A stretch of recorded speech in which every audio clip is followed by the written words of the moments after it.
The number one question that I get on my YouTube videos is, how much did that cost? How much is a hair transplant going to cost me? People are often, obviously, very interested and worried and about that. So, how much does a hair transplant cost?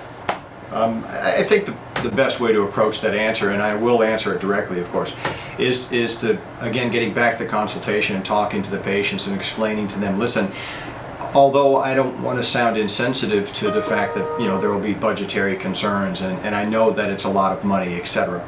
But really a more important question is, how much hair do you really need to achieve what you're looking to achieve?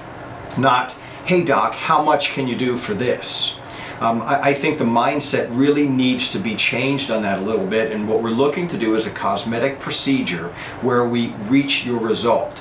Now, if I charge $500 for that and don't reach your result, it wasn't worth the $500. So that became the most expensive procedure you could have. So I think it's very, very important to really discern what is necessary to get the job done. There's a lot of places that are cut out in a mold of doing a certain number of grafts, 1,000 grafts, 1,800 grafts, and they run them through and run them back, and patients think that they're getting the great results, and then they're frustrated when they don't get there and they have to go back 3 and 4 times.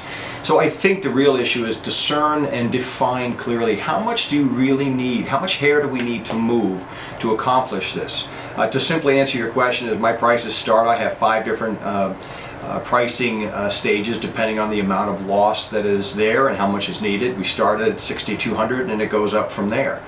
And again, I'll have patients that would just flat out say that I need more and they can't afford it, and I say, well, then I think we should probably wait until you can afford it, because I know it sounds like a joke, but there's this great commercial on that you see sometimes on TV where there's a barber, and he's an old school barber, and he's working, he's been in his own business for years, and then the strip mall barber opens across the street and hangs out a sign that says $8 haircuts. And the guy is wiping his head, he's not sure what to do, and he thinks, and then he comes up with his own sign and he puts it in front of his store and he says, I fix $8 haircuts. And so I like that moving forward in terms of, you get what you pay for, and if someone's looking to do the fast, quick buck, low dollar, that's what you're going to get. And unfortunately it's true, but I see a lot of that, and I do fix a lot of that. So I think our pricing structure for what we do, with the how labor intensive it is that what we do, I think it's very fair, and I think patients appreciate that when they go through the process.